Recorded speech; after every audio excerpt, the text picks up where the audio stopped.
the different characteristics that will determine the value of a property. Value is important because uh, two reasons. When you have a client that is a buyer, you're gonna be pretty much, hold on one second. Here we go. When you have a client that is a buyer, when it comes time for that person to make a decision on how much to offer for a property, they're gonna be asking you. They will be asking you, how much do you think as an agent that that person should offer? Okay, the final number should be up to them, but they will be asking you because they assume that you are the one in the market, that you know how much houses are selling in that neighborhood, houses with that characteristic. So they're gonna be asking you. If your client is a seller, same thing. They have already a number in their mind, but at the same time, there are things that they are unknown to them, like certain characteristics of the house. So they might say, "Oh, a house, Manny, my neighbor's Manny, house." Manny, Manny.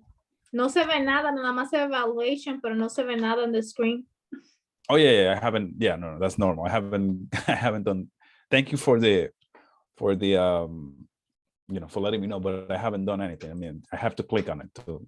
I haven't clicked on it yet. Okay, but thank you. So the your neighbor may have let's say, oh, my neighbor just sold his house for $600,000, and I think my house should be like 600,000, or maybe more. People always feel that what they have is more than what the others have, so it's a normal psychological thing. But then you sit down, you realize, what he has, what he doesn't have, what the other houses in the area that sold before have that he didn't have. So there are many things that he doesn't know that actually can take value, or maybe in the opposite way, can add value to it. Okay.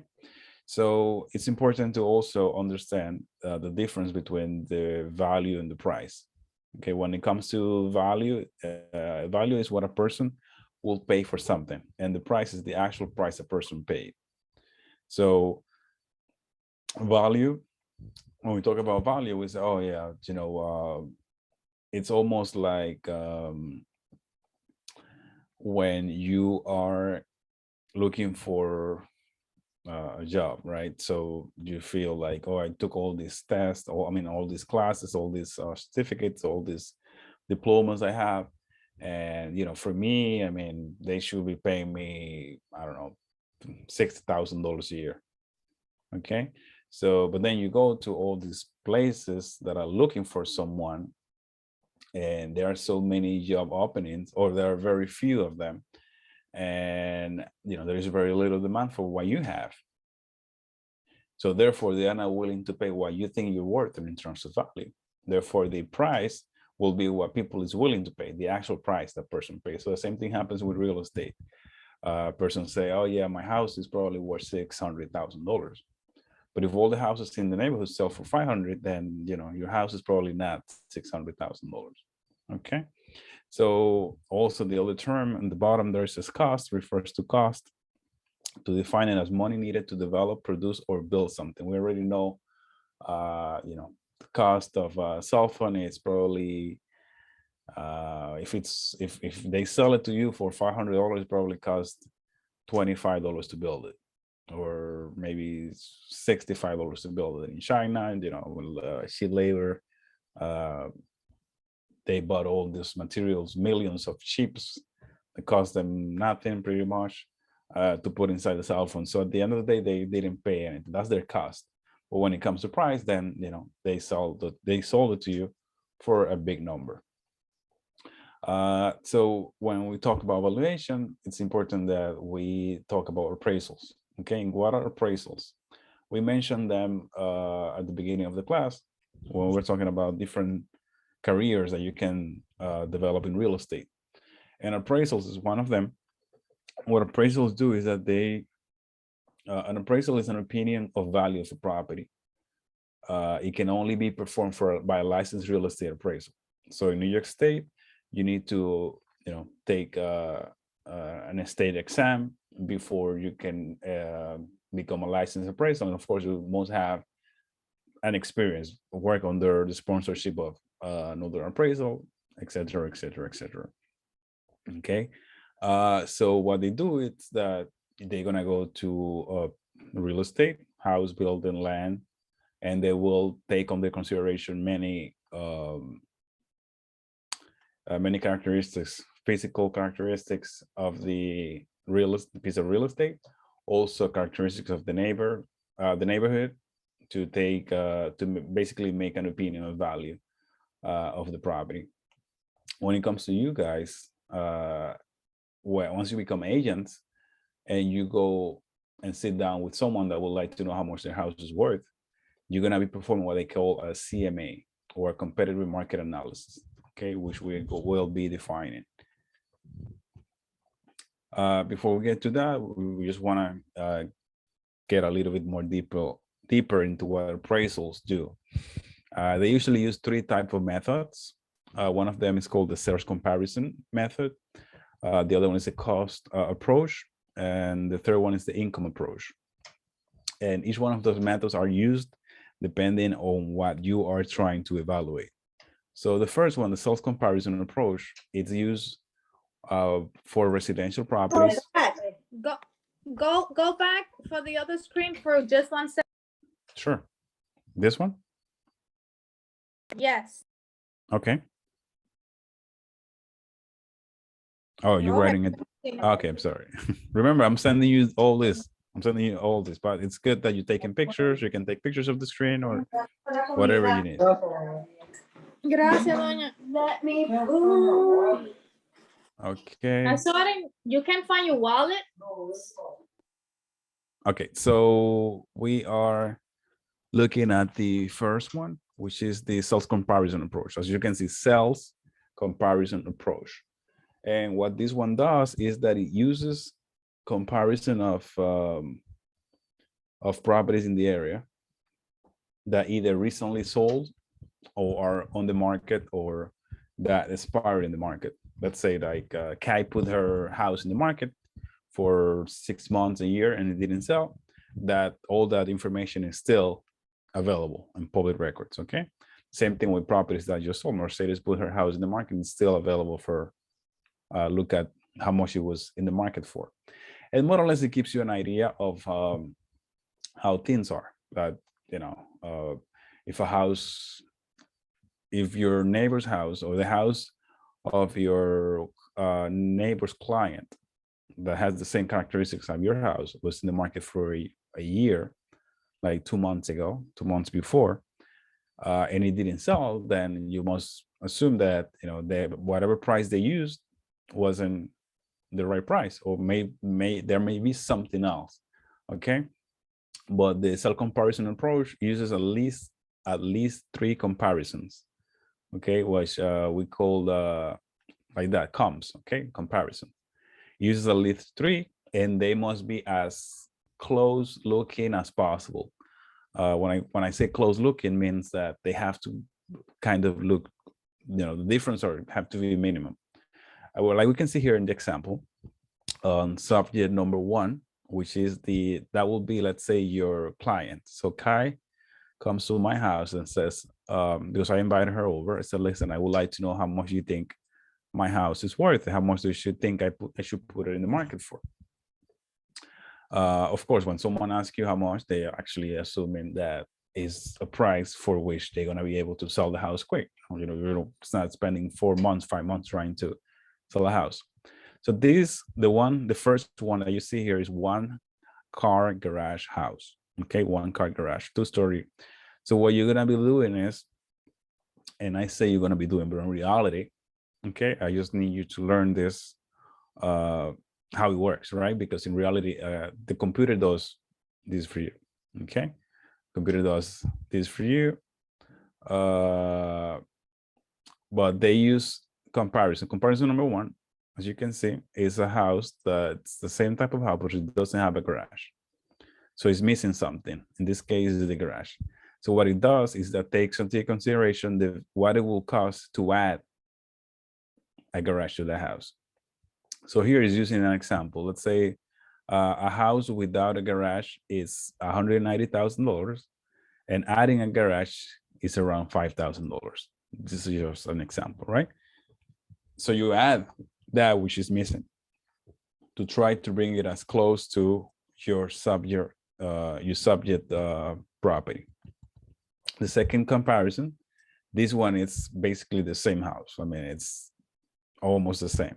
Remember that the physical characteristics tell us that there is no such a thing as two identical properties.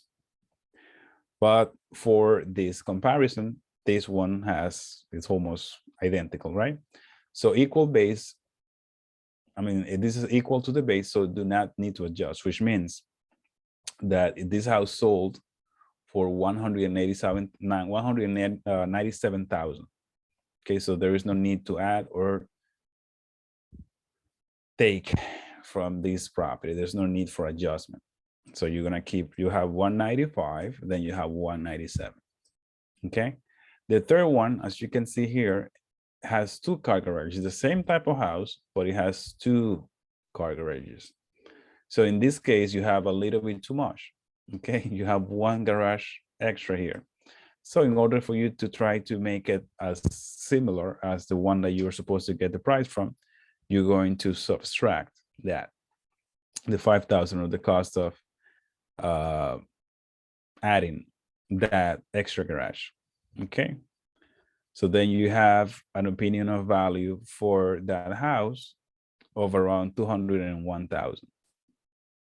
What this means is this house with these characteristics sold for 206,000. But since it's not the same type, then what you're gonna do is take away that extra part that doesn't make it similar, to make it as similar as possible. So once you get this, then what you will do is that you're gonna get the average of all three prices.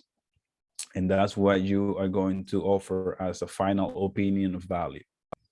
As I said, this is what appraisals do usually.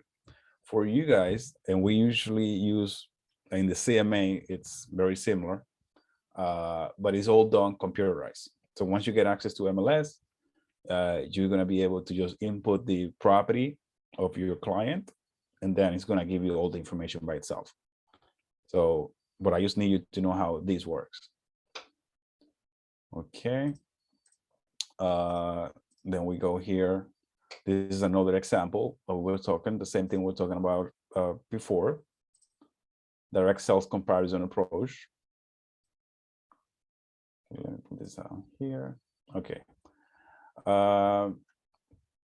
Once again, it's important that you guys remember that it's only for residential properties. Okay, 1 to 4 dwelling units. You cannot use it for commercial spaces or stuff like that because it doesn't work. So how is, in this case, we have another example. The subject property, meaning the property of your client, is a single family house with a garage, 2 bedrooms, 2 bathrooms, 2,200 square feet, and it's 25 years old. Now remember, once again, you need a minimum of 3 similar properties. Okay, and in this case, the appraisal is taking on the consideration properties that sold recently nearby. So you have 3 properties here. Property 1 sold for 230, the other one sold for 250, and the last one for 35. However, you see the difference here. Square footage is different. In 2 of them, one has 2 bedrooms, has 2 bathrooms, etc., etc. In one of them, 2 of them are older. One doesn't have garage. So you can see there is a little bit of difference in each one of them.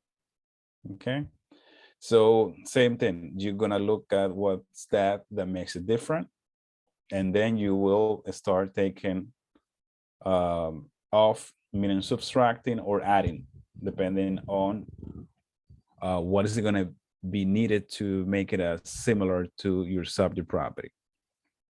Okay, as you can see, an extra bedroom is worth $20,000 after comparing property 1 to property 2, and the garage is worth around $15,000. Okay, so using property 3 as a starting point, that's 235. Subtract 20,000 since the subject property has 1 less bedroom, that's minus 20,000, gives you 215,000. Then it says add 15,000 since the subject property has a garage, and the appraised value is 230,000. Okay, So that's pretty much how the direct sales comparison approach works. Important thing to remember is only used for residential properties. You need a minimum of 3 similar properties. And as I said, the subject base is your client's base, meaning that's the property, the real estate that you are working with. Okay, in the comps or the comparables are the properties that you will take to use to take the price of your client. Okay, so let's see what else. Okay, so that was the sales comparison approach. Now we're gonna see what they call the cost approach. The cost approach, remember we saw the word cost at the beginning. Okay, to refer to how much is it taking to actually build something or do something. Okay, this is best used, this kind of approach, this type of approach is best used for special use properties or brand new buildings that don't have nothing to compare with. So I wanna just think for a second. If you have a cemetery close by you, okay, and you wanna sell that cemetery, you cannot use a sales comparison approach because how many cemeteries are by you? You know, it's really hard to get like, oh, I'm gonna find 3 cemeteries that are in the same neighborhood. I mean, it doesn't work like that, right? The same thing with a church, like, you know, how many churches are in your neighborhood? You probably say, oh, a lot, but are they similar? How similar are they?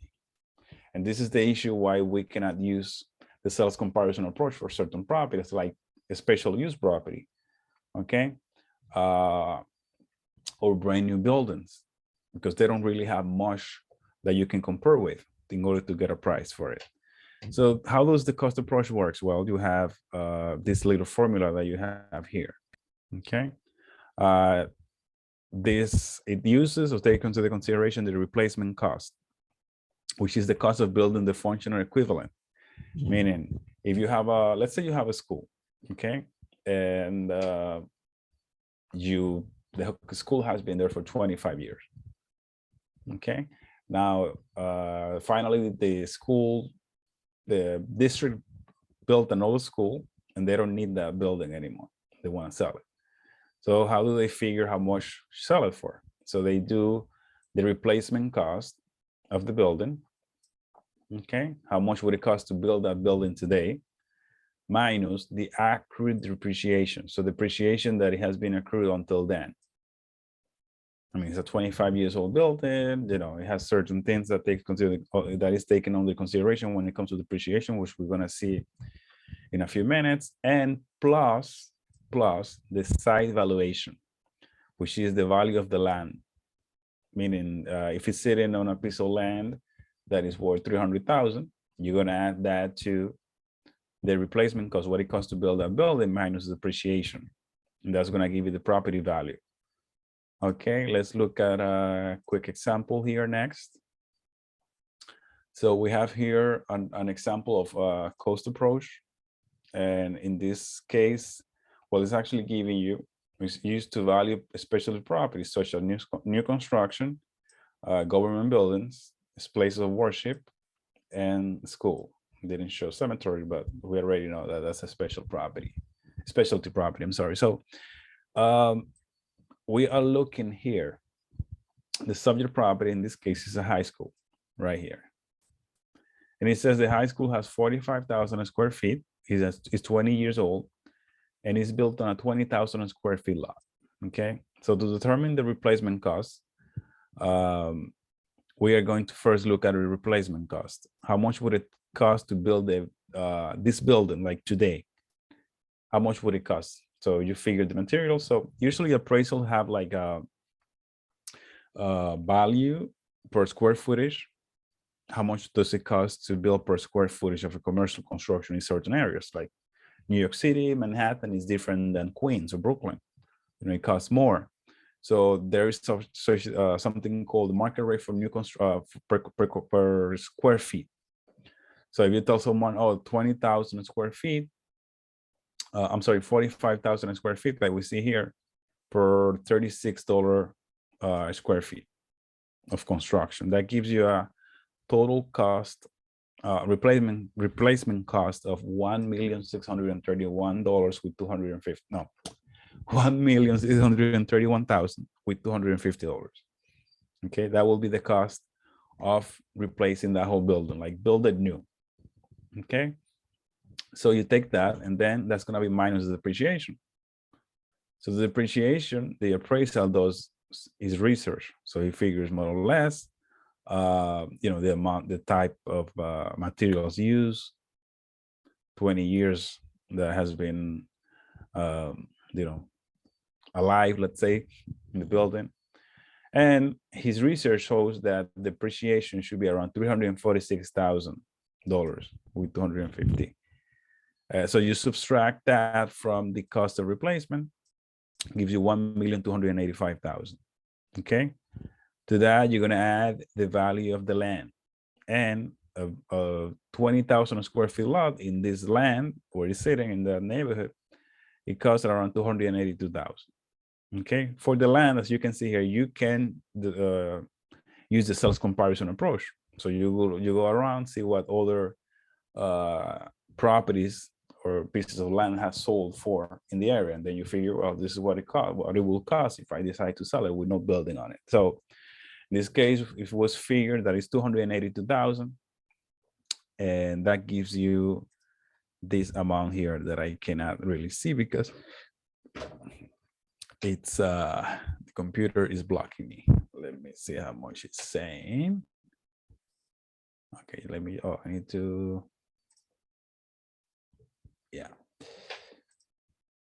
Oops, sorry. So that was $1,567,000. That will be the cost of replacing this high school. And once again, this information, you would not be using it because you're not an appraisal. That's what appraisals are for. I just need you to know the fundamentals of how things work. Okay. I usually, I don't think I heard of anyone doing a cost approach or even a sales comparison approach in terms of numbers. They do ask you questions about how it works on the exam. Okay. Now, we mentioned before depreciation, and it's important to remember that everything depreciates, everything but land. So that's why it's important to remember how a few concepts to remember. Depreciation can be of three types: physical deterioration, which is the actual wear and tear due to age, the elements or other forces. Okay. So like what we have here in the left, a house that sadly it's dilapidated, has been around for quite a few years. They didn't do anything, they didn't maintain it, and then you have that problem. Functional obsolescence refers to the fact that over time, laws changes, and also the demand for certain properties changes. Like before, I went to show a property today around 6:30, like 1.5 hours ago, and it was a house, and so the second floor of the house, the bathroom is on the second floor, right? So when we talk about functional obsolescence, it refers to that, the fact that a building may be less desirable because of something in the structure itself. Like, for example, right now you will like a bathroom on the first floor because if you move in with your, let's say, your father, and you want him to stay on the first floor, you build a bedroom. Now you're also going to have to build a bathroom on the first floor, so it's going to be more money. So when you're about to figure what it costs, what is worth for you, that house, it's not the same as a young couple that has a kid or two kids and they're fine with just being up there, So that's why depreciation has what they call functional obsolescence, or like these apartments that have like this, what they call it shotguns apartments, or I forgot, I think it's train something apartment, where you just go from one room to the other. Like to go to the third room, you have to go to the first two rooms. Okay. So that's also a way of functional obsolescence, because people right now, they don't want that. Back then, 40 years ago, it was fine. It was fine. People didn't care. But now, yes, people want privacy. They don't want someone to wake up in the middle of the night and going through your room when they have to go to the bathroom. Okay. And then we also have external obsolescence when we refers to what happens around you. Like in the bottom right, we have here a house that is close by the train tracks. Okay. So imagine if all of a sudden they have a train that is very loud and you want to sell your house. When the buyers come by to look at your house, the train passes by, blam, blam, blam, blam, blam. I mean, they're going to be figuring, wow, if I move here, I'm going to have to listen to this train a few times a day, including at nighttime. So, I mean, that's what they call external obsolescence. Okay, because it affects the value of the property. It depreciates the value, it takes value from your property. Either it can be an outside element, something related to the structure, the way how a house is structured or was structured years ago, and also the way how the physical look of the house, okay, can bring the value of a house down or depreciate it. Okay, now we're going to continue talking about the third approach is used by appraisal, which is the income approach, which is an estimate, is a method that estimates the value of real estate by analyzing the revenue or income, okay, the property generates or could generate, often comparing it to other similar properties. So here we have two that we're seeing on the screen. One is called the capitalization rate or cap rate, and the other one is the gross rent multiplier. So the cap rate, it's the one that most of the time you're going to hear about when it talks to commercial properties. Gross rent multiplier is not really used much. It's more for like apartment buildings with more than 4 units. Okay. So, but we focus all our study in cap rate or capitalization rate. Okay, the capitalization rate is a percentage rate used to determine the present value of a future income. And the present value of future income. And the little formula that you see here is how you determine the value. So it's income, net income divided by the rate. Okay, that's what is going to give you the value. Now, when it comes to, well, before I jump to the example, I just wanted to say that capitalization rate, it's the amount that you expect to get back from your investment. Okay, so you remember your years in high school, you remember when you were talking about to capitalize. Like if I invest $10, okay, and I get back $1 every year, then my capitalization rate is 10%, right? If you put 10, 1% is 10%. I mean, $1 is 10%. So you're getting 10%, or you're getting $1 on that $10, okay? So when it comes to property, real estate, the same thing. So if you invest $500,000, $1 million in a property, you want to know how much money is bringing you back.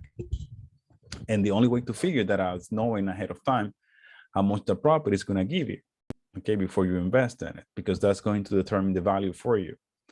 And I always like to take under consideration or use as a index the stock market. So it said that the stock market has been providing income of around 7% a year in the last 20 years in average. Okay, so that means that you have a few bad years, but if you didn't move your money, you will make up your losses to the point where you're actually making 7% every year. Okay, as you know, like this week has been crazy with the stock market going down since last week. Actually, we saw what happened. Was it last year, 2020? Actually, during the beginning of the pandemic, when it dropped crazy in a crazy way that we never seen. Well, we spoke about it at the beginning of the class. But now it went back like 15,000 points, okay, in less than 2.5 years. So what happens is that as an investor, when a person is looking to put their money on real estate, they realize, well, real estate compared to other investment tools, it's a more slow, it's a more slow process. Okay, if you have an investment of $100,000 in a piece of real estate, it's really hard for you to make that money cash, make it liquid. Okay, compared to a stock. In a stock, you can just go to your agent or just go into your account and have the money, sold that stock, and then tomorrow morning you're gonna have that. Well, not right now, but you're gonna have that money in your account right away. Okay, it's the same thing with real estate. So when it comes to taking the index of the 7%, for example, if you're used to having your money in a stock market account, you expect to be able to make at least 7% or more, okay, in your account. The other thing is that the real estate may bring you income. Some stocks don't provide you with dividends, which means you don't see every year money that they send to you, as opposed to a piece of real estate. A piece of real estate it's going to go up in value, but it also is going to provide you with an income. Okay, so the 7% that we're talking about can be your capitalization rate that you're expecting. Okay, so let's say if the income is I don't know, $20,000 a year, you divide that 20,000 by your 7% that you're expecting to get, and that's going to give you the value, what you think this property is worth for you. Okay, what you think, not for the owner, not for the person selling, because he's selling for a reason, right? So for him, he's not going to look at it as what is good for you. He's going to look at it as what he wants to get for the property. Let's look at an example here. So the income capitalization rate is an appraisal method in which the value of a property is derived by applying a market capitalization rate to the property's net operating income. Okay, it's used for value commercial properties such as office building, multifamily buildings, 5 units or more, because remember, otherwise we can use the self-comparison approach, shopping centers, and mixed-use buildings. For those that do not know what a mixed-use building is, it's a building that has a commercial space and then residential space on the same building. So you have mixed use. Okay. In this case, we have a subject property, which is a Class A office building. Class A refers to, we're going to be seeing this when we talk about the commercials property. Class A is top of the line. So a building that was just done, and it has all the electronic features you can think of, like everything is digital, everything. It's a Class A office building. The net operating income of that building is $150,000 a year.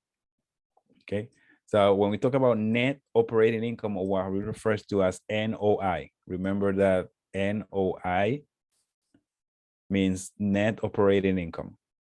Okay, net operating income, it's the word net refers to what you get after. So when you get your check every week, if you work under a salary, they give you your pay net, meaning they are going to take the taxes out and any other expenses, right? Social Security, Medicare, whatever.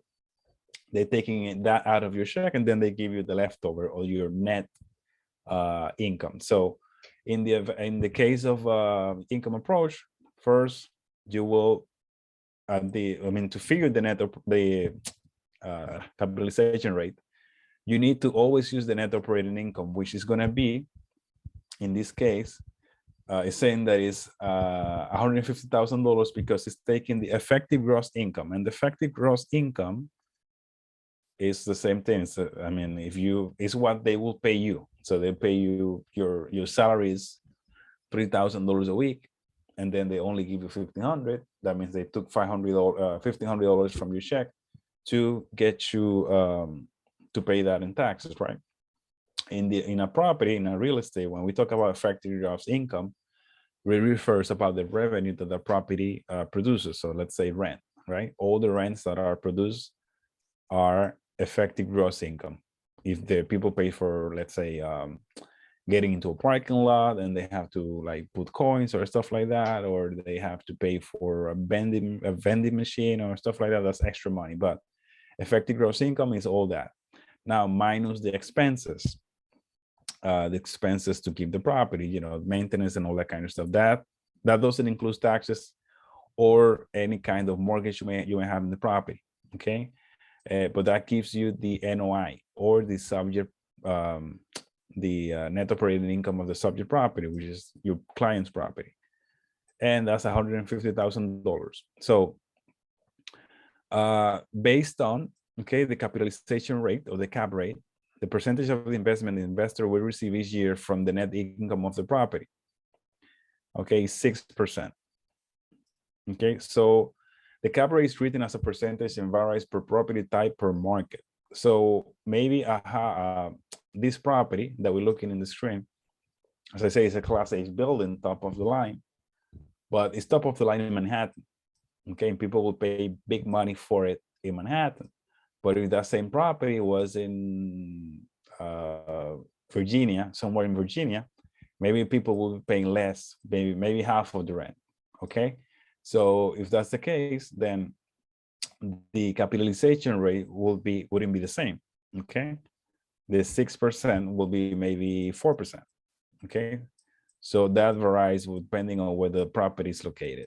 So once we have that number, okay, what we do is that we are going to take the 150, as we saw in the formula, 150 divided by 6%, and that's going to give you, as you can see here, the appraised value of the property, which is $2,500,000.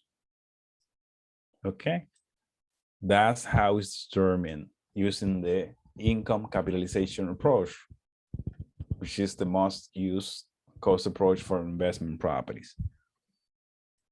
Okay, now in this formula, if you want to figure out how much the cap rate is, then you will have to, usually, let's say you have a buyer, okay? And the buyer wants to know how much a property is worth, meaning the seller is selling the property for $2,500,000, okay? And you ask the seller for your, what's the NOI on the property, and they tell you, well, you know, I'm making $150,000 net a year. Okay, and then you figure. When I say you, I mean your agent's, your client's agent, right? So you have to figure out how much your agent is supposed to pay. Meaning this is what they're asking. This is what the owner is asking, $2,500,000. But then you talk to your client, they say, well, you know, I usually would like to make maybe 7% of my money, 5% of my money. They say, okay, so let's figure that. So let's say your client told you 6%. So in that case, what you do is that you multiply the 6%, okay, for the NOI, and it's going to give you $2,500,000. In this case, you know, we already know what it is, but in the event that you didn't know, it will give you the amount of what you think your client should pay based on how much money he wants to make. Okay, so that's the NOI. I'm sorry, the capitalization rate. The gross multiplier, as I say, we don't talk much about it, but it's used for appraising residential properties between 1 and 4 units. Takes under consideration the rents to determine profitability, not expenses. And that's why it's not really that used, because it's very, you know, it doesn't give you real numbers. But this is in the event that you have a property that doesn't have much to compare with, okay? If you don't have all the buildings that are similar, then you're gonna have to use this to figure out the price. You figure how much the rents are. However, it only takes the rents not the expenses. Okay, square footage method. The appraisal must estimate the cost per square foot of each component material plus labor. When we're talking about the cost of construction in the cost approach, we were basically talking about this. The square footage method is like, oh, someone is gonna tell you, oh, the house is 5,000 square feet, and you figure, well, houses in that area are sold for $10 a square foot. Okay, so then you multiply the $10 for the amount of the house that you want to buy, and that's the price that you figure is worth it. Okay, usually this is used for properties that are like new properties, or when you're trying to rent space. Okay, you figure out how much square footage, how much space is being leased or rented, and then you will determine how much it costs, taking into consideration how much other properties, similar properties, are renting for in the area, taking all the consideration the square footage method. Okay, just want to take, before we take the break, 8:45, we just want to go over a few things that are important to remember. The age of the building means the total number of years since its completion, meaning a building was built in 1950. We're in 2022. That means the building is 72 years old. Okay, and that's what we call the age of the building.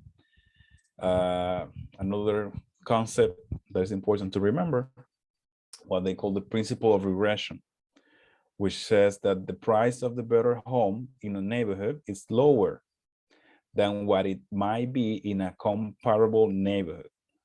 Okay, so as you can see here, the pictures on the bottom, all the houses are very simple houses, 2-story houses, 1-story house, very simple. Now, none of them have a garage, but there is one house in the neighborhood, which is the better looking one. Okay, it has a garage, it seems to have a big lot, all fancy glass windows, all that kind of stuff. However, it's the principle of regression applies to it.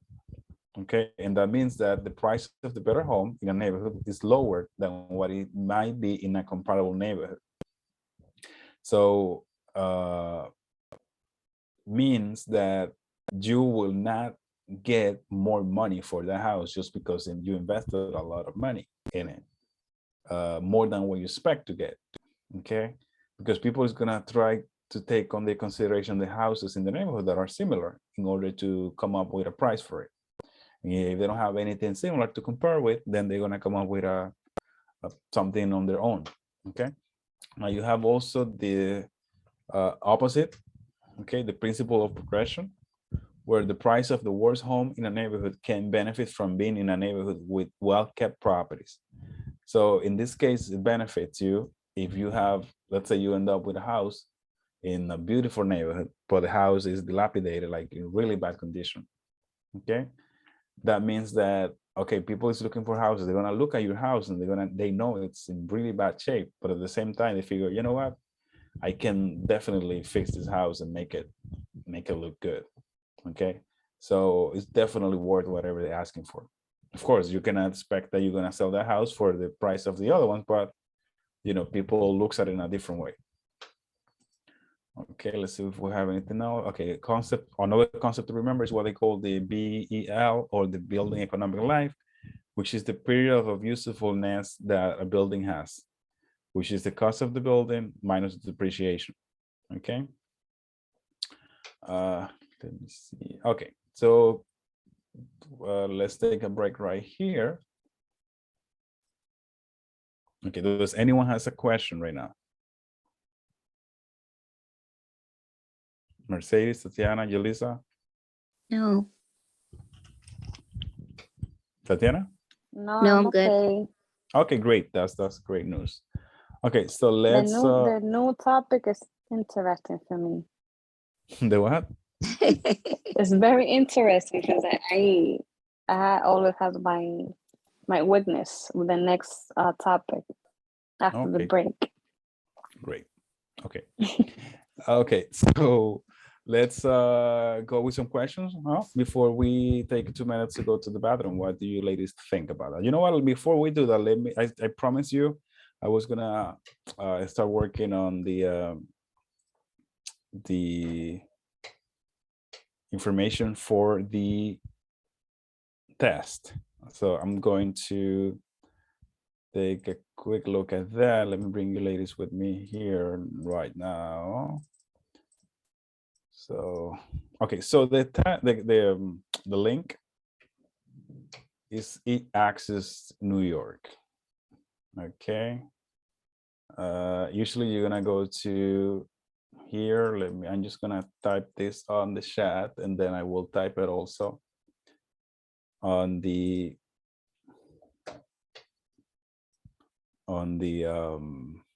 chat, you know, the chat, Zoom chat, and then on the WhatsApp chat. So this is where you go first. You don't have if you don't have a eAccess account from before, then you're gonna have to create one. Okay, so it's gonna ask you for all this information: first name, second name, blah, blah, blah, date of birth, all that information.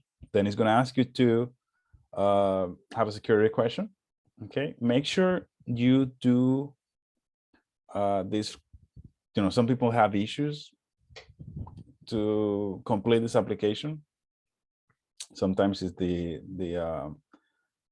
case sensitive side of it. And I know there was something else here. Well, once you fill all this up, it's gonna give you a next sign over here on the bottom. Okay, so this is, once you're done with this, then let me see if I can just go to my account, create account. Let me see.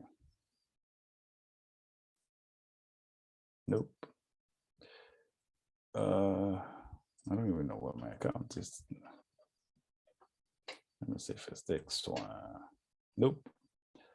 eAccess. eAccess real estate. Oh, eAccess login.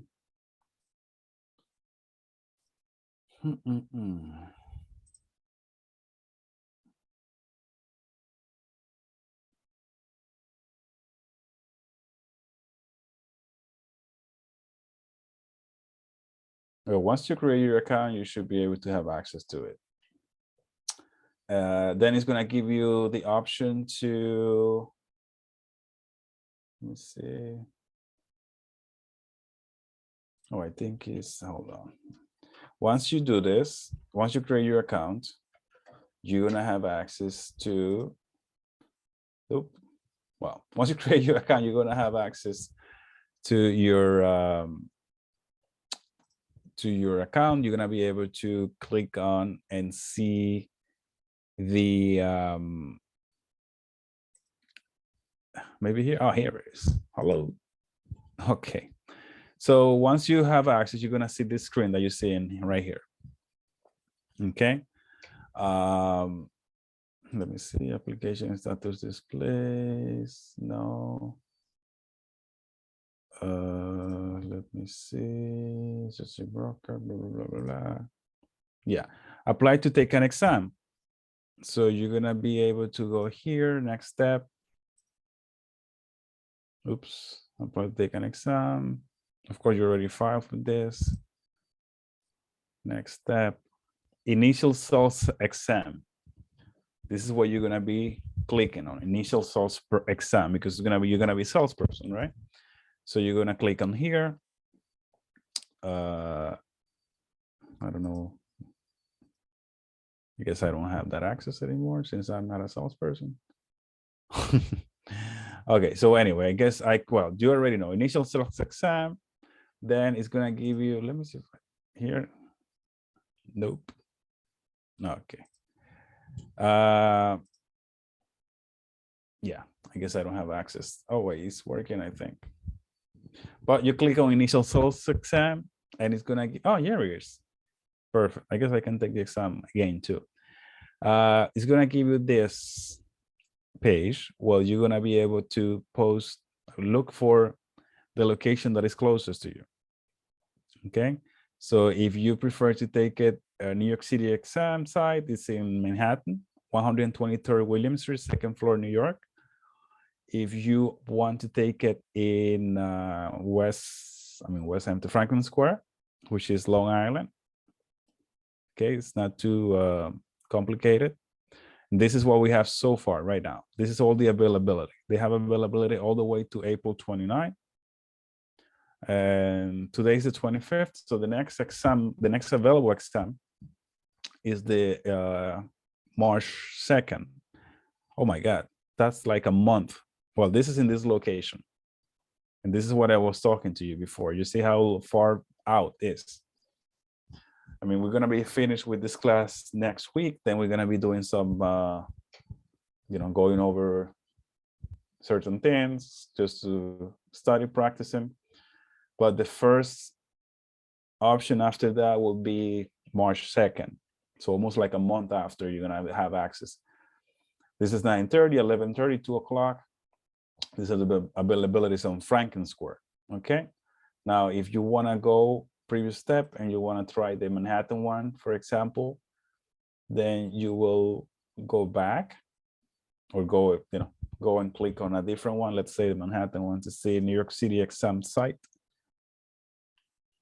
Okay, this one has, you see this? Oh, wow. 131st, so January 31st. And then from that jumps to March 28th.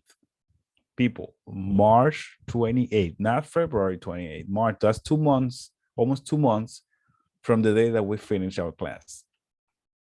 Okay, March 28th. So you have to decide, because this might get, I mean, this is like, they have 60 seats available, I guess. But this may get full pretty quick. So I do suggest you that you use the one that makes more sense for you in terms of distance.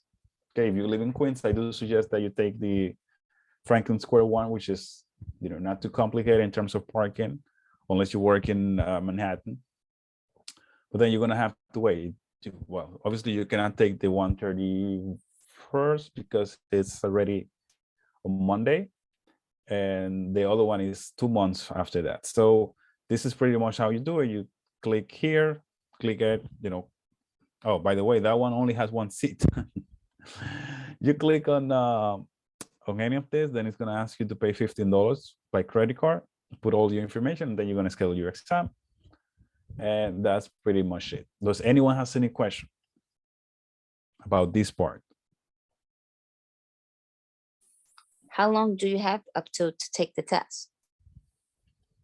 Once you're in the test, or once you pass the class? I mean, when you finish class, how long do you have to take where then you have to? Okay, remember that you have to take 2 tests. Okay, one is the school test, which is the one from the New York Real Estate Institute. Okay, that one can be taken either in Manhattan or Flushing, New York, Flushing, Queens. That one they do it every week, so you can do Queens. I believe Queens is 11 o'clock in the morning every Wednesday, and Manhattan is Mondays at 1 every week. So you just call them ahead of time. You do it, you schedule, tell them you're gonna come, and then you go. Wait, all of them are on the weekdays? Yeah, everything is on the weekdays. We work, everything. Manny. Everything is on the weekdays. So we work, Manny. Yeah, we all do. Everything is on the weekdays, including the New York State, of course. So what happens is you have 1 year to pass the school one, okay? And then the New York State one, once you pass the school one, the school is gonna send you the certificate of completion, and then you can go to take the test as many times as you need. I say as many times as you need because I had people that came to the class saying that they decided to take the class because they had taken the test like 7 times, they didn't pass it. So they wanted to go back and take classes again. So I don't know how many times you can actually go and take the test, because I haven't heard anyone saying I went there and they say no. So question. Yes. Okay, so this test that you're talking about that we need to pass the test from the school is exactly, it's this website, right? The New Yes. York, Right. So that's the practice test that you have, that you're giving us. So then after we're ready and we do all the 100s, all the practice 100, you go and you take it every Wednesday. You don't need to make an appointment for that one. You just walk in every Wednesday 11 and you can take your test, correct? No, for the school one, you need to make a, well, you need to they're gonna take you, but you need to let them know that you're coming, you know, so they can save you space. It's not like the state test where they only have certain amounts, you know, they don't have that many people going every week. So this is not gonna be an issue for you to come, but they wanna make sure that you're gonna let them know before you show up. Okay, and then after we pass that test from this school, this website that we see on the screen right now, we can make an appointment to take the state test. That's correct. That's correct. Got it, understood. Well, in reality, I will suggest that you make an appointment for your state, which is because it's further out usually. And this one you can go like today is you can pretty much send an email. Well, I don't know about now, but you know, for the tomorrow is Wednesday, so they're most likely gonna do the Flushing test tomorrow. Now the test in Flushing tomorrow. If you don't do it tomorrow, then you can just do it next week. Of course, you're not ready yet, but I'm just saying that it's much easier to schedule one for the school than for the state. Okay, so let's do some, we did contracts, let's do valuation. What do you girls think about that? Let's do a little bit of valuation since we went through that today.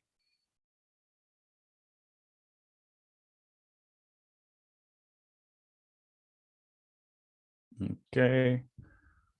Remember, once again, what I'm saying to you, ladies, you need to complete your quizzes. You need to start working on your quizzes. Okay, start getting those hundreds on each one of these quizzes. If you don't pass these quizzes, you will not be able to take the school test first, and obviously the exam after. So we have the first question of the night. Okay, I'm opening my chat.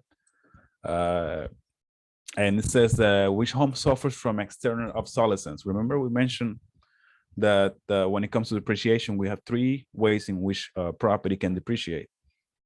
So in this case, we're talking about one of those ways. And it's asking you which home suffers from external obsolescence. And it says, A, home A allows access to the basement only from outside of the home. B, home B has only a detached 1-car garage. C, home C has a crumbling foundation. And D, home D is less than 500 yards from the county dump.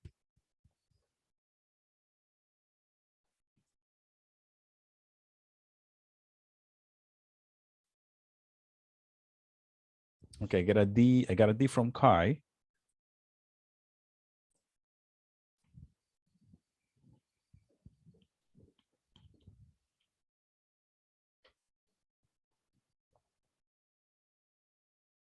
I have a D from Tatiana. I have 2 Ds. Who else? What did you, Lisa and Mercedes say?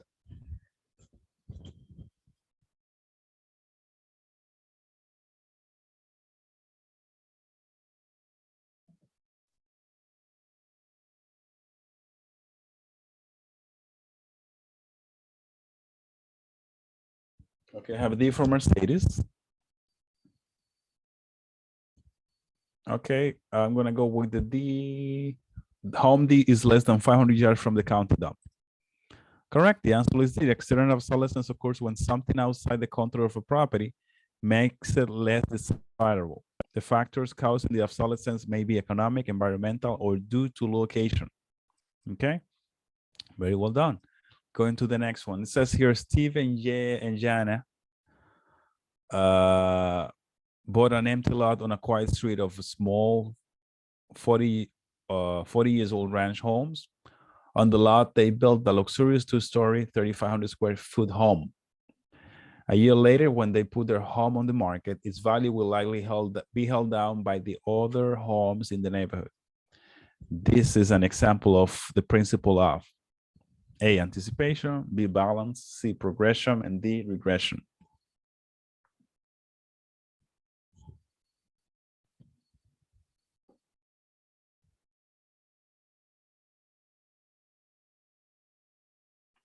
Okay, I have a, I don't have anything.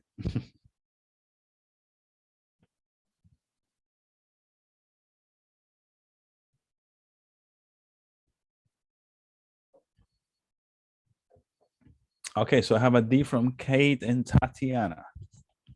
I have an A from Mercedes and an A from Julissa. So I have, wow, thank you for making it complicated for me. 2 Ds and 2 A's. The first letter was an A, so we're gonna go with that. Mercedes' anticipation. Okay, let's see. Incorrect. The answer is D. So Tatiana and Kai win. The principle of regression states that the value of the best home in a neighborhood is lower than what it might be in a comparable neighborhood. Remember, we just saw this like 7 minutes ago. Okay.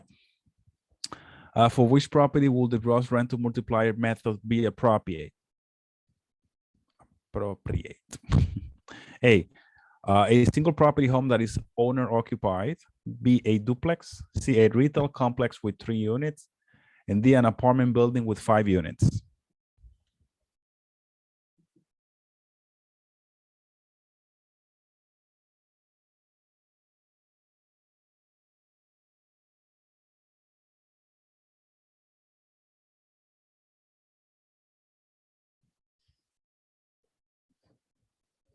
Luzber, welcome. Luzber says B. Wow, she walks in hidden. Luzber says B.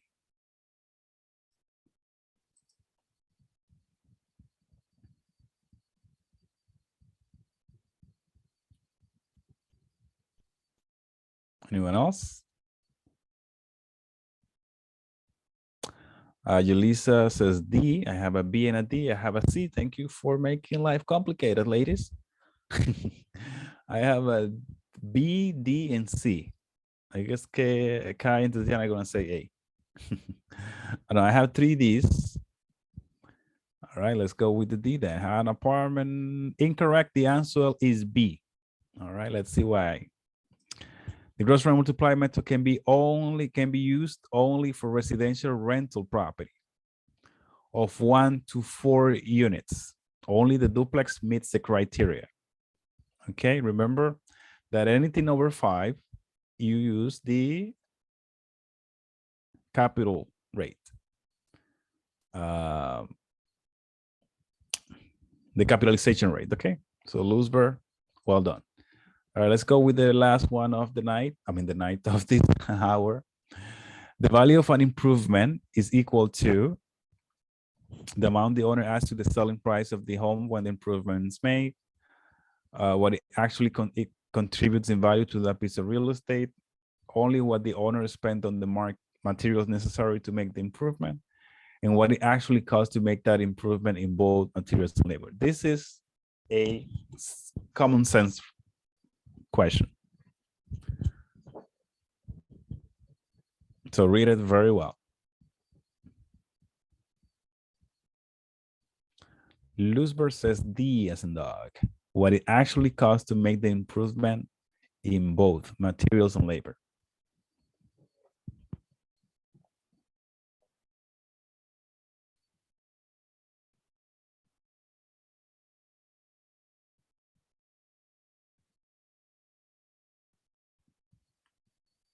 Anyone else?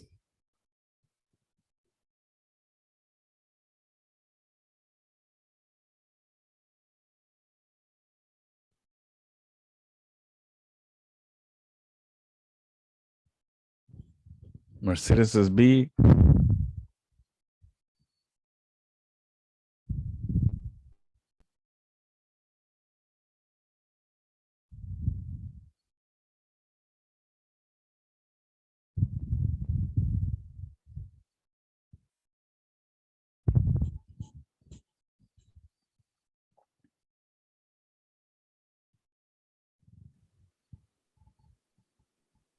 Anyone else?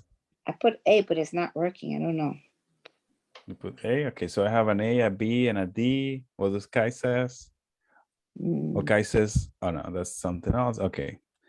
So let's go with the D.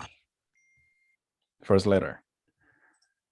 The answer is B. Mercedes wins this time. The principle of contribution says that a particular item or feature of a property is only worth what it actually contributes in value to that piece of real estate.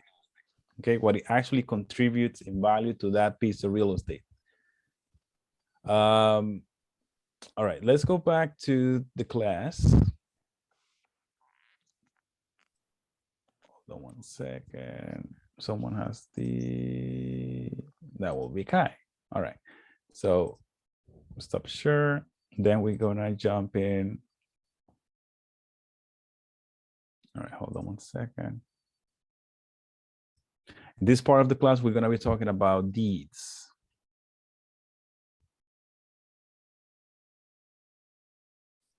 Deeds and titles, the next chapter. Let me get you here. And here we go. So deeds, ladies and gentlemen, before we talk about deeds, we need to talk about alienation. Okay, and what is alienation? Well, alienation,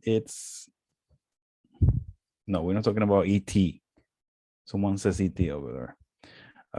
We're talking about aliens, okay, but it's something similar. Aliens, it's something that is outside, but in reality, in real estate, it's the process of transferring ownership interest in property. So throughout this class, we have been talking about ownership, we have been talking about interest, we have been talking about properties, and now we're going to be talking about transfer, the actual concept. How do you transfer property? Okay, how do you transfer interest in property? Okay, and I'm going to start by saying that alienation, the alienation of a property is transferring it to someone else. So if you say Kai alienates her property to Mercedes, that means that she's transferred the ownership interest on that property. Okay, and there are ways of transferring. The ways of transferring real estate is through what we, this thing went by itself. What we call a deed. A deed is an instrument that conveys a grantor's interest. Remember when we were talking about also to grant. To grant is to provide, to give. So to grant, when we add the words, the two letters OR and EE at the end, remember, one is to give, one is to get. So the grantor is person given. So a deed is an instrument to provide, to convey, to transfer the interest on real property. Okay. We also call it a conveyance. Okay. So it's important that you understand that the deed is the document used by the real property owner to transfer all or part of the interest in the property to another person. And it's the evidence of title. Okay. Now, title, when we talk about title, we say, oh, that person has the, no, he has the title of the property. He has the title of the property. Title, it's an actual, it's a lawful ownership in the real property that refers to holding the bundle of rights conveyed. Okay. There is no such a thing as a title. I mean, in terms of something physical. Okay. It's a theory pertaining to ownership. So when we say, oh, that's the Tatiana's title. Tatiana is a queen, she's this, she's that, she owns this, she owns that. But in reality, what says that she owns this property, this piece of real estate, is her deed. Okay, because she received it from someone else, someone granted her the deed, and now she has a deed. Okay, and the deed says that that deed grants her all the rights, or some of the rights to her. Okay, now she has a title. Okay, so it's important that you guys remember that there is, the deed is the actual written proof of the rights conveyed from the owner. Okay, is the actual tool of transferring. It's the written tool that transfers ownership. Okay, an instrument that conveys a grantor's interest in real property to someone else, the grantee. And the title is the actual lawful ownership of real property. So as you can see, every time a property, a piece of real estate is transferred from one owner to the other, is granted, right? So let's say Tatiana grants her property. Let's say Tatiana owns a house in block 1 in the island of Dragons. right? She owns property or lot 1 in Island of Dragons. Then she grants that deed. Okay, she grants the interest on that house to Kai. So Kai is a grantee. So now Kai is the title owner of that house. Tatiana had it, and then she gave the deed. She wrote down that she wanted to transfer that property, or maybe she bought it from, or maybe Kai bought it from her. Now Kai, 20 years after, wants to sell that house, and Kai wants to sell it to Mercedes. So once again, she makes another deed in where she grants that property to Mercedes. Okay. And now Mercedes has the title of that property. Okay. Mercedes has a daughter called Julissa, and she gives her to her. She gives her the property 5 years after. Okay. So she grants her daughter, Julissa, the same property that Tatiana had like 50 years ago. Now her daughter, Julissa, has the title. Okay. So as you can see, these deeds are instruments that convey grantor's interest in real property. The title can be passed alone from owner to owner, but the deeds can only be done once. So the same deed that Tatiana used to give her property to Kai cannot be used again. She cannot just, take a pen and delete the numbers or the names on the actual contract to give it to Kai. She has to do a brand new instrument, right, or another deed, and give it in order to give it to Mercedes. Okay, but the title is transferable, so you always transfer title once you pass a deed, once you do a new deed. Okay. There are two ways of alienating a property, of transferring properties. Can be in a voluntary way or an involuntary way. So we're going to see voluntary ways first. So when we talk about voluntary, we talk about things that you do out of your own will, that you're okay with. Okay. For example, the sale. Okay. As I said before, Tatiana sells her house to Kai. Okay. So she grants Kai the house located in block 1 of Island of Dragons. Kai buys it from her. So Tatiana is the grantor who giving to Kai title to the property by giving her a deed. Okay. But now Kai gives that property to her sister, Mercedes. He gives her to her as a gift. Okay. So she puts it on a deed that she's giving it to Mercedes, and Mercedes is the grantee, so she's receiving it. Okay. But then 50 years pass, and then the Mercedes doesn't need that property anymore, and she wants to give it to a nonprofit organization so they can build a park over there. So she dedicates that, meaning she does a dedication. Dedication is when you give a piece of land, a piece of real estate to, let's say, can be any kind of organization, a nonprofit or something, for them to use it for something good, for a park, for a library, anything that you can think of. Okay. So in this case, Mercedes did a dedication. So she gives a deed to that nonprofit or to that government organization, local organization, whatever it is. She gives it to them. She gives it to them in a way of a dedication. Okay. Now let's say Julissa lives in the middle of the countryside. She is a farmer, right? And there has been really bad days with the the weather and all that kind of stuff, and she needs new land to provide to her animals. So the government comes and says, okay, you know what, we have land that we are not using and we want to make it productive. So what we're doing is we're going to be giving it to farmers, and the government gives land to Julissa in the form of what they call a grant. So they grant land. They give land, or they convey land through what they call a grant, to grant. So most of the time that's used, it's a way of the government or local authorities provide real estate to people that needs it, or organizations that need land. So as you can see, these are the voluntary ways, because this is in all these cases, the grantors are okay with it, are giving willingly their properties to a grantee or grantees in this case. Okay. Now we're gonna be seeing the other. Oh, I'm sorry. Before we go to the other side, it says the definition is the most common way to transfer ownership of land.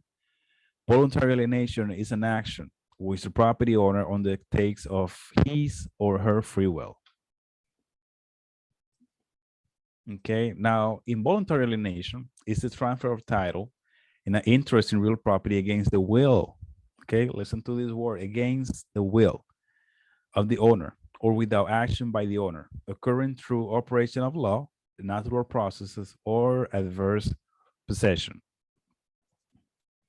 Okay, so involuntary alienation, we can see a foreclosure.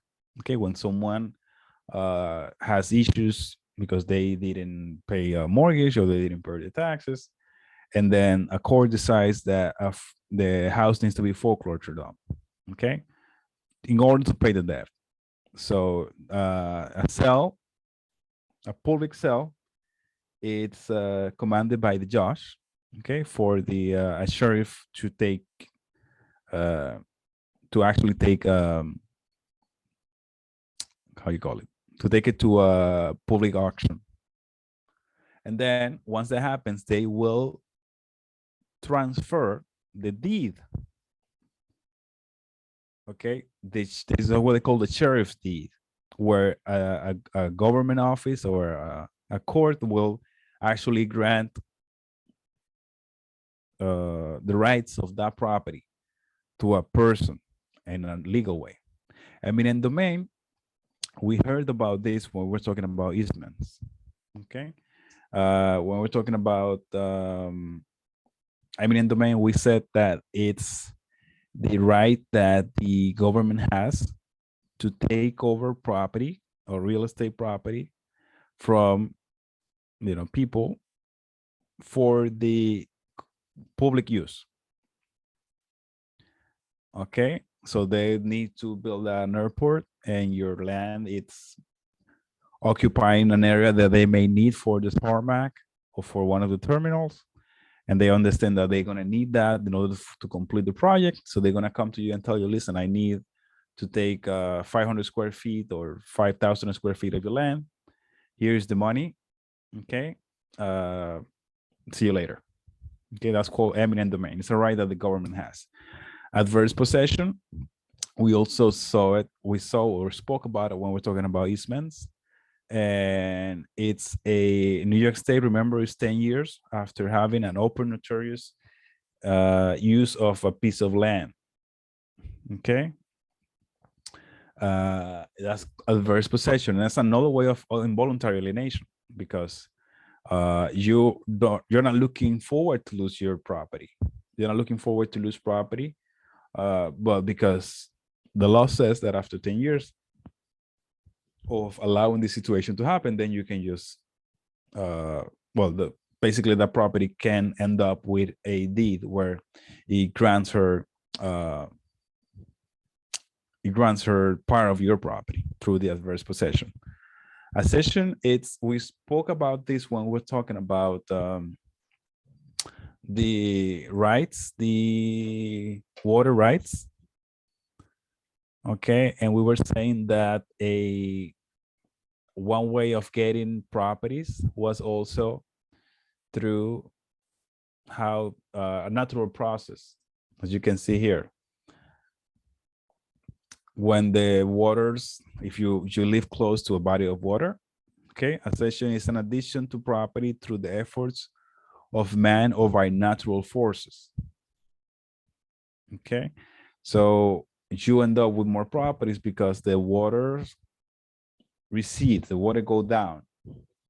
Okay, so you end up with more than what you end up than what you were having before.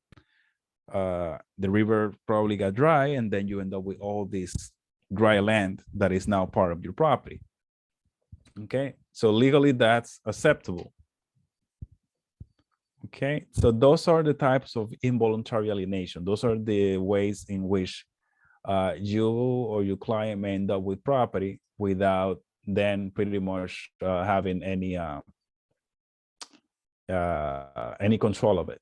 Okay, there are a few types of deed, 4 types of deed actually, that are the most common one. And the first one is the full covenant and warranty deed. So covenant, it's like agreement pretty much. Okay, so when we talk about full covenant and warranty deed, this is the one that gives the grant. This is the one the grantee, that give the grantee the most protection. Now remember, the grantee is the one getting the deed. This is contained the strongest and broadest form of guarantee of title of any type of deed and provides the greatest protection of any deed to the grantee. Okay, here you cover.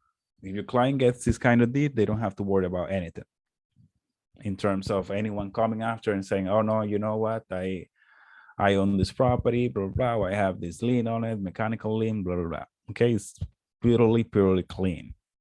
A special warranty deed or limited warranty deed, or also known as bargain of sale deed without covenants. Remember that I said before that covenants is like agreements.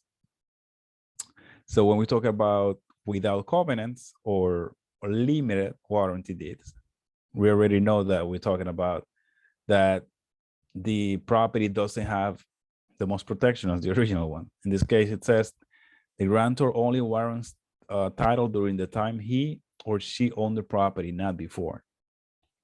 Okay, we're gonna be seeing a little video about this in a few minutes. Just want to read the concepts. Quit claim deeds conveys all rights without representation that there is any interest at all. And the bargain deed with covenants, it has a partial interest in the property being conveyed. All right, so I will just play you a video right now so you can maybe understand a little bit better. I do find that for this guy's pretty good. He actually has a website for a study for the exam. I do recommend you that you watch some of his videos. They're very clear. Let me just come here to bring you here. All right. Oops, no, hold on.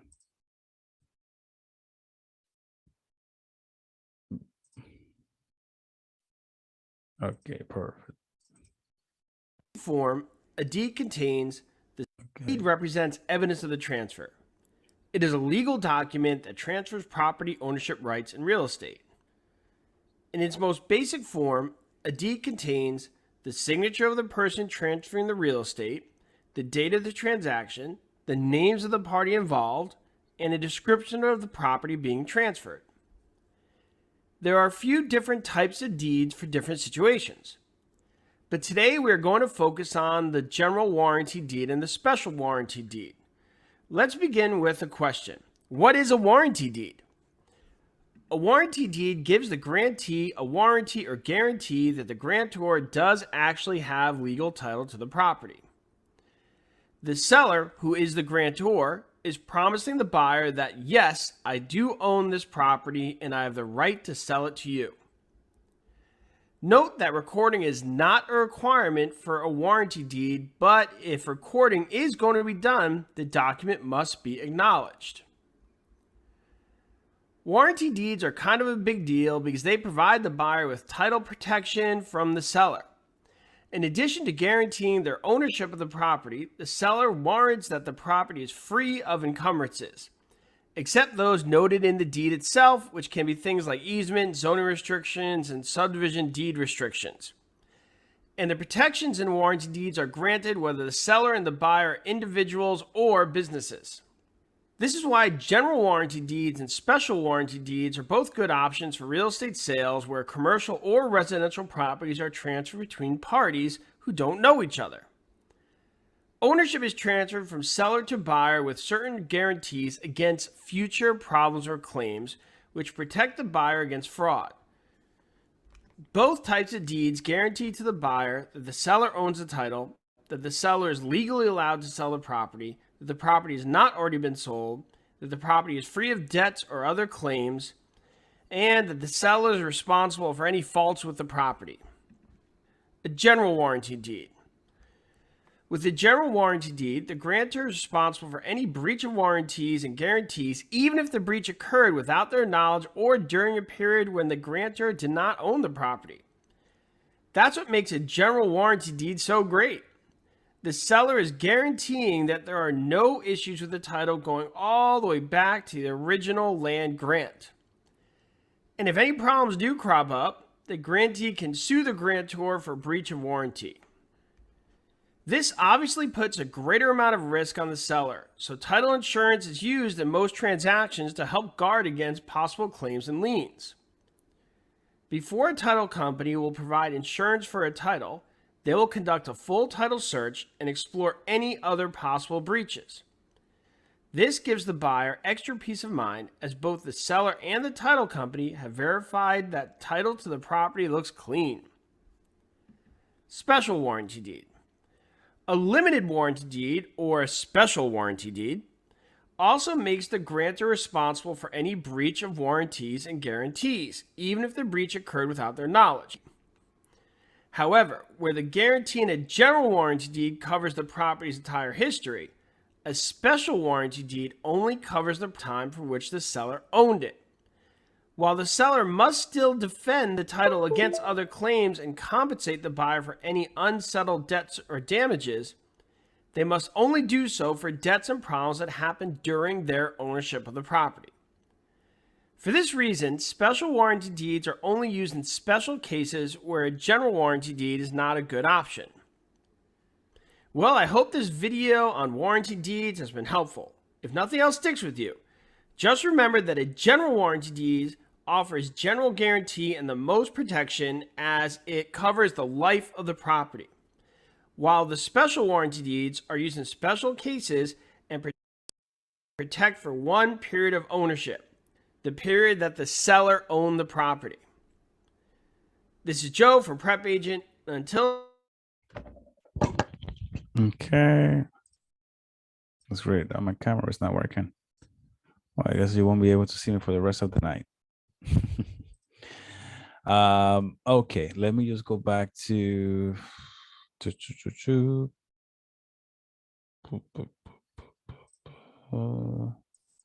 our class, right?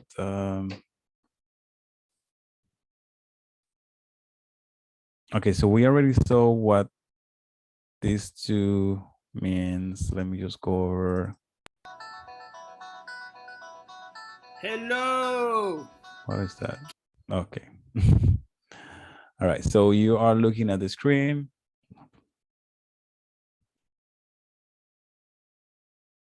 Okay, quick claim. So we saw the first two, the special guarantee deed and the full covenant and warranty deed. Okay, we saw the difference between the one. Just remember that the special guarantee deed is also known as bargain of sale deed without covenants. And this is why I kept saying that covenants is like agreements between the parts, between the grantor and the grantee. Okay. Now, but when you look at the others two, on the other side, you're going to see that it says quit claim deeds conveys all rights without representation that there is any interest at all.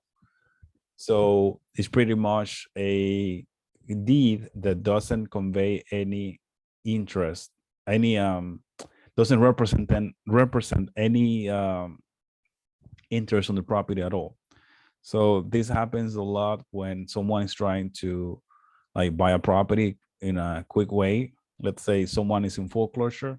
Let's say John is in foreclosure, right? And he knows that he doesn't have the money to pay for the house. So the tenant comes in and says, listen, John, I'm going to give you $20,000 for give me a quick claim deed.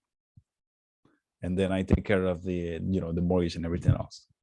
So John will give Tatiana a quit claim deed where he's literally just transferring to her his interest on the property.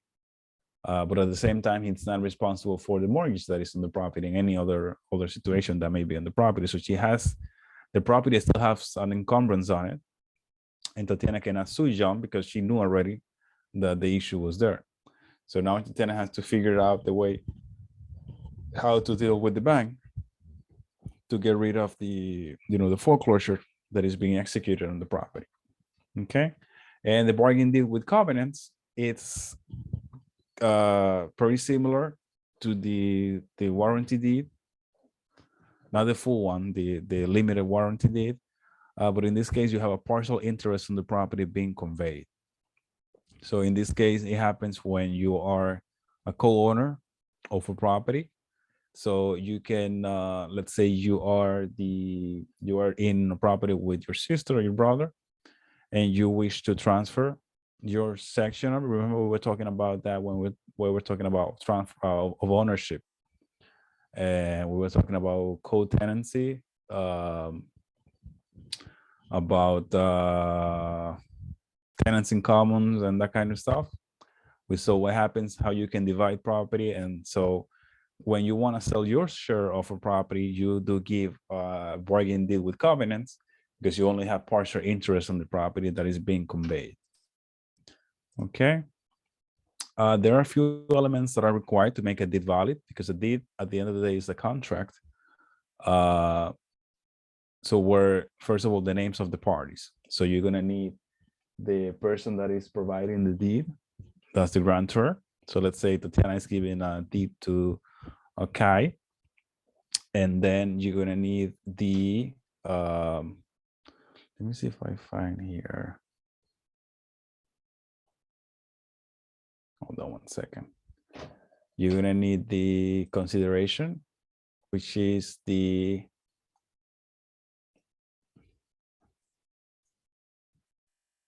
hold on one second. I'm going to see if I find here a deed so we can look at it really quick.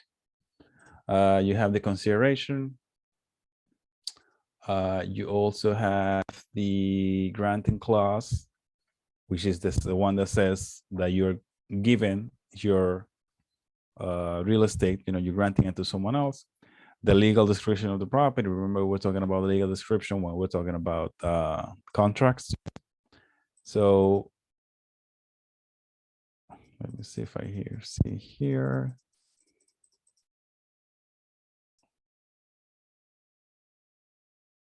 Okay, here it is. So we have,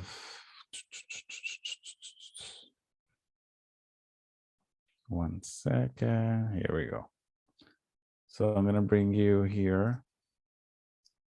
So this is page number 113 of the book I sent you, the digital version of the book. This is an old deed. This is a warranty deed with lien covenants. It says here, so let me just take the annotation tool. Okay, so you have here what will be the grantor, Eric Davis and Sharon Davis, husband and wife, presently residing at the address over there. And then you have gives to the first part and second part, which is Pauline Smith and Catherine Diane, and residing at blah, blah, blah, as joint tenants with rights of survivorship. Remember when we talk about that? So this is what is going to define how this couple is getting the house. Okay, so they are joint tenants with right of survivorship. Then we are looking at witnesses that are the parties of the first in consideration. You see the word consideration here of 1 and 0, blah, blah, blah, dollar amount. This doesn't necessarily have to show the amount that it was sold for. Okay, this is just customary to just put 0 or $1 or whatever. And this is the actual grant session. what they call the granting clause, or granting hereby grants and release unto the parties of the second part their hers and assigns forever all. Here you see the description where you're actually granting piece of parcel of land with the buildings thereon situated lying and being of the town of Guernsey, county of Albany, and state of New York. Blah, blah, blah, law 179, subdivision, blah, blah, blah. All this information is going to be showing on the deed. This is the description of what you're granting. Okay. Now let me go down a little bit more. Here we go. Okay. Subject to all covenants, conditions, easement, and restrictions of record affecting said premises. This is the back of the thing, of the back of the deed. Okay.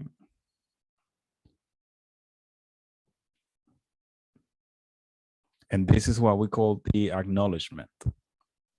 And an acknowledgement, it's the legal tool that makes a document in the case of a deed legal.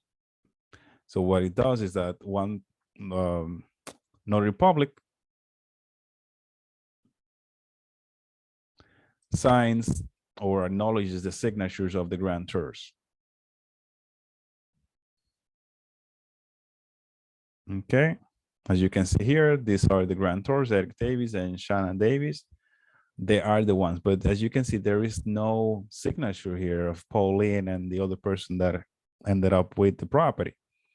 And that is because you don't need the signature. You only need the signature of the party or the parties that are assigning the property. Okay, that's the signature that needs to be acknowledged. Okay, the person that is actually signing. Okay, so that's an example of a deed. Let me go back to the class just to finish up the last part of it. Here we go. Okay, so these are the elements: granting clause, legal description, and execution. The execution is the acknowledgement of it. Now, when it comes to deeds, they say the deeds the right thing to do is to record the deeds. Okay, to record it, but it's not, you are not obligated. Your client is not obligated to record it, but it's advised to record it, because when the deed is recorded, then everybody knows about it. To record the deed is to bring it to the clerk's office of the town where the transaction took place and place it on public records. So in the future, if anyone has anything against the property, they can actually go there and look it up and see who owns it and all that, and see who has real ownership of the property. Okay. Something important to remember, we were saying before that the signatures, okay, well, we were talking about the well, you're going to record the deed, it has to be acknowledged. So an acknowledgement is the signature of a notary public or other authorized party declaring that the signing of the deed took place in their presence and was free and a voluntary act. Okay. Also, in order to record the deed, a certificate of the address of grantee ensures that the tax authorities are informed as to where to send tax bills. To record a deed, New York requires both the grantor and grantee be identified by address. Okay. Something else is the evidence of real estate transfer tax. You know, you need to pay a transfer tax. In New York State and other states, a way of showing the payment as evidence is the stamp. So you buy certain stamps that are considered evidence of payment of those transfer tax. Okay, before we go to this, which is chain of title, let me just bring up a few things. Okay, so important to understand that when it comes to signature, as I mentioned before, only the signature of the grantor is necessary. Okay, the other one is not needed. the grantee's signature is not needed. Okay, when it comes to delivery and acceptance, even when the deed has been properly executed, it has no legal effect until there has been a delivery of the deed by the grantor with the intention of transferring title and acceptance by the grantee receiving the land. Okay. So even if you, let's say Tatiana makes a deed, but Kai never finds out about it, then it doesn't have any legal use. So you need to make sure that the person that is receiving the deed knows about it. Okay. What time it is? How we looking time-wise, ladies? It is 9:45, so it's time to jump. You know what? Let's do 5 more minutes of this. So we can finish up this part. All right, let's just take a few more minutes before we jump to the test. I mean, to the question.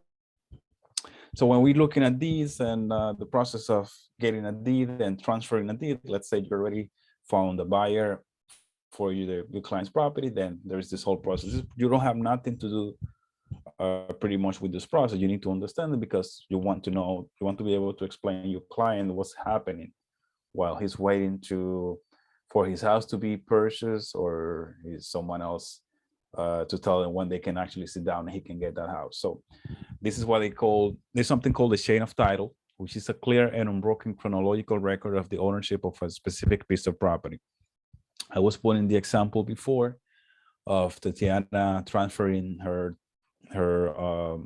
property to Kai, then Kai giving it, transferring it to Mercedes, then Mercedes to Julissa to Lewisburg. So then that's what they call that conveyance of title. Remember, you can convey the title, but you cannot convey the deed. Okay, deed always have to be done every time you convey property. Every time you transfer property, you have to make a new deed. So the chain of title is a clear and unbroken chronological record of the ownership of a specific piece of property. So it will show that Tatiana owned the property from 1990 to 1995. Then she granted it to Kai, and Kai owned it from 1995 to 2000. Then from 2000, in 2000, she gave it to Mercedes. Mercedes owned it for 2000 to 2003, etc., etc., etc., etc., until today's, who own the property today. So that's why they call it chronological record of the ownership of a specific piece of property. However, it's important to remember that this is what they call the chain of title, right? And what happens is that for that, you have what they call title companies, okay? That do what they call title searches or title examination. And these title companies go to the clerk's office to look at the files. You know, whatever this local office is having file is what they're gonna be able to come up with. So if there is a deed that was not recorded, then it's not gonna show. Okay, if it's not gonna show, then they cannot have evidence of that property, right, of that owner. Okay.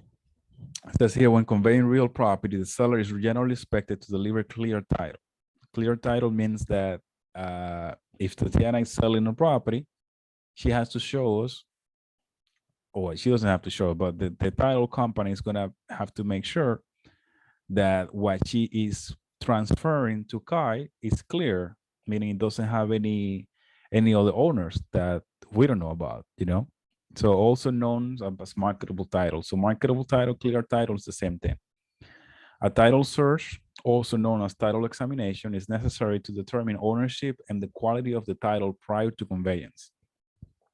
So when the process before the closing takes place, okay, a title company is hired, usually by the attorneys, to do a title examination or a title search. And they make sure that the title that is about to be conveyed from Tatiana to Kai is clear, okay, and is marketable. Okay, we call it marketable because, you know, if it can be sold, then yeah, it is marketable. Otherwise, it wouldn't be marketable if it can be transferred because it has any issue. If the title has any issues on it, then you say the title has a cloud on it. Okay, it's not clean, it's dirty. So a title search usually performed by what they call an abstractor or a title company. Okay, so an abstractor come from something that is extracted. So they do the examination. They take all those years of ownership of that property and they do the examination very carefully, make sure everything is clear, and that shows that that property is clean, that no one else can claim any ownership after.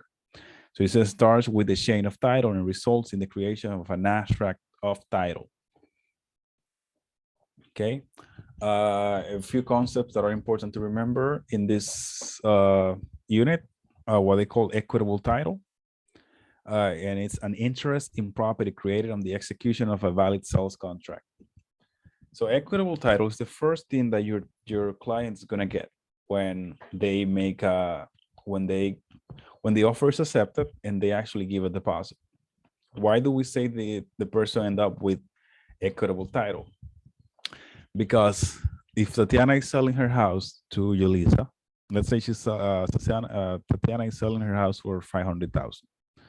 Julissa says, oh yeah, I'm definitely gonna wanna buy your house. I wanna offer you what you're asking.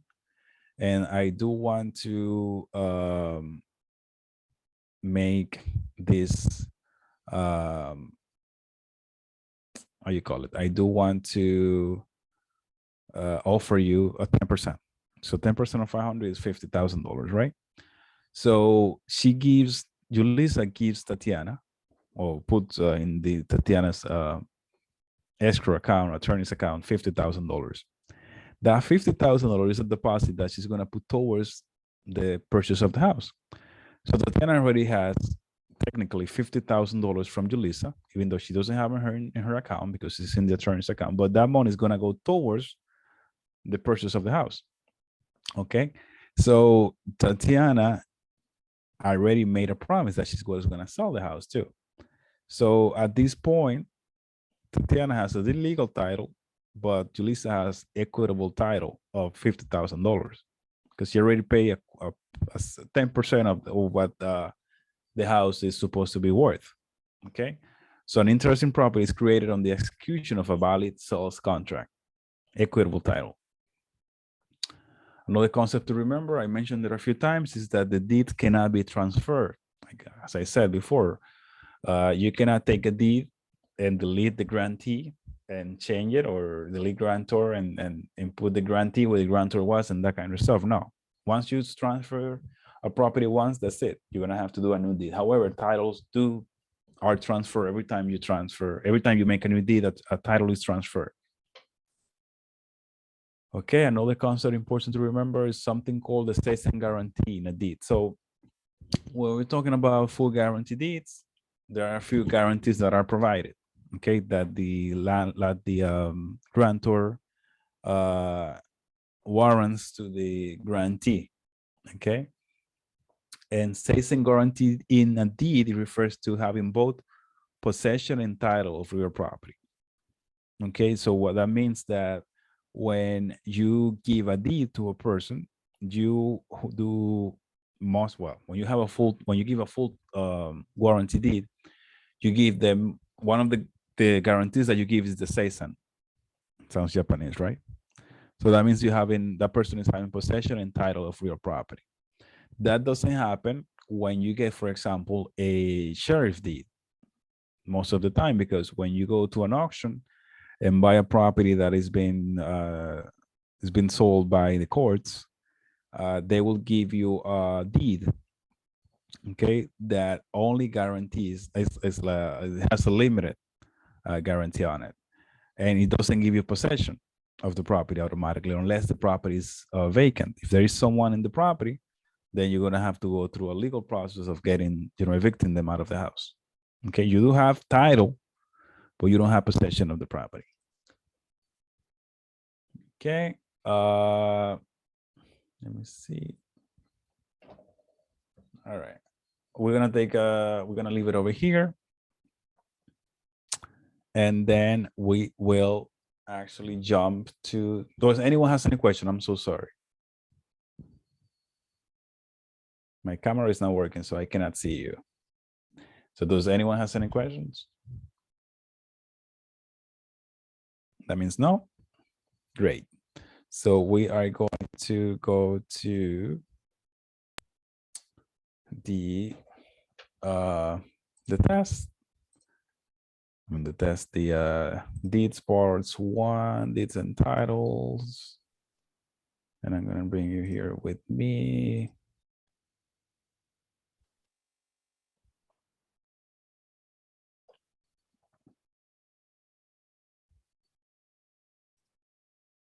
Okay, so we're looking at 9A.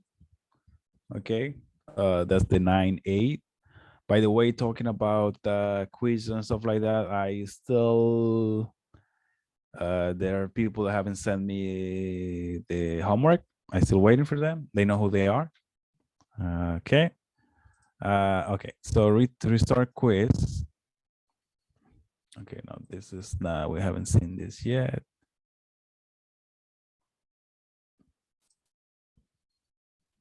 Oops. Okay, so we're looking at 9B as in boy.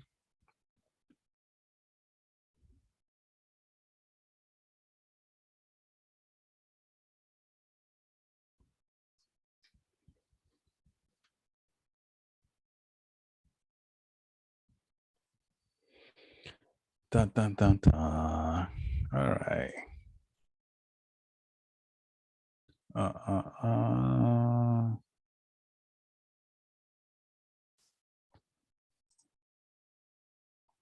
Okay, here we go. So in New York, how many years must one possess the land in an open notorious, continuous notorious and hostile way before claiming adverse possession? A says 5, B says 10, C says 15, and 20 is D. Remember, I've been talking about adverse possession twice in this class. All right, so I have the first letter is from Luzberg. She says B. She says 10 years. Anybody else? I have another B. I have 2 Bs, one from Mercedes, one from Luzberg. Who else? For some reason, ours is not going through, so it's B. Okay, so I have 2 Bs there. So we're gonna go with the B. I guess Julissa says B too. So that's 10, correct, perfect, beautiful. This one usually is on the test most of the time. So remember this one. In New York, there must be open, continuous, notorious, and hostile possession for 10 years. That's adverse possession. Okay. Which type of evidence? Listen and read this question very well. It says, which type of evidence of title gives a homeowner or lender recourse if title defects are later discovered?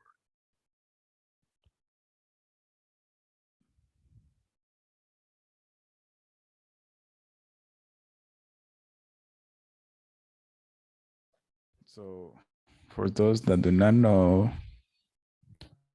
right, recourse.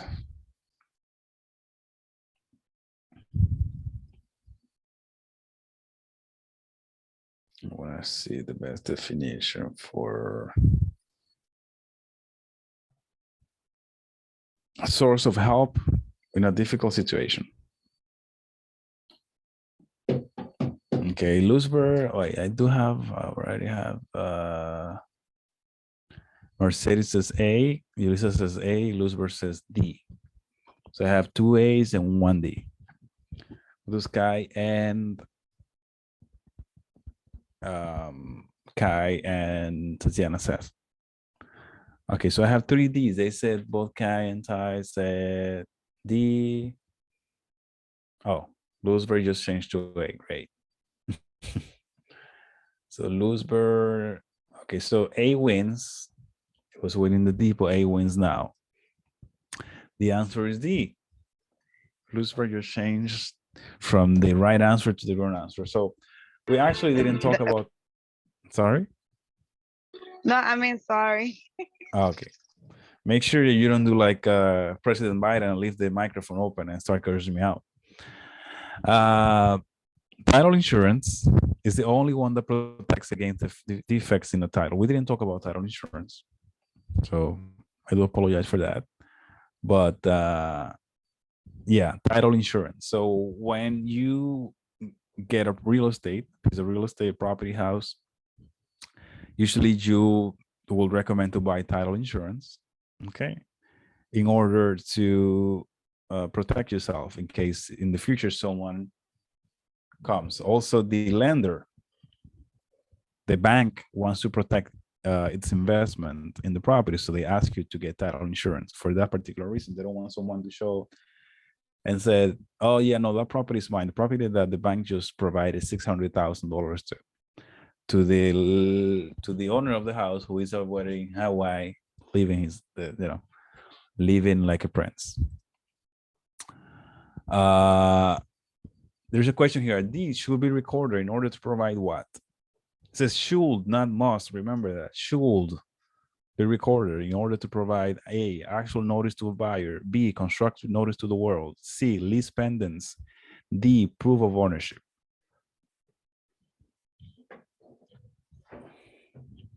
Okay, I have the proof of ownership. Everybody's saying proof of ownership. Okay, so let's see what it says. Incorrect. The answer is B. Recording the deed provides constructive notice, putting the buyer on notice to search the title of the property before buying. Okay, so remember, the deed does not have to be recorded. Okay, what does proof of ownership is the actual deed, meaning if someone asks me for my deed, I can show it to them and I can show that someone signed it, right? And I can show that someone acknowledged the person that sold me the house acknowledged his signature. That is proof of ownership. Now, if I want the whole world to know, okay, that I am the owner and that property was sold to me, then that deed, the best thing for me to do is to record the deed because it provides constructive notice. Okay. No. All right, let's leave it over here and tomorrow we're going to continue. Okay, today's Tuesday. We already have 2 days in for this week, 2 more days. And then we are going to be done for this week. So I do appreciate your presence here, ladies. Sorry that my camera stopped working now. Have a great night. I will see you All right, tomorrow. we know you're sleeping. That's why you don't have the camera on, but okay, good night. Have a good night. Night.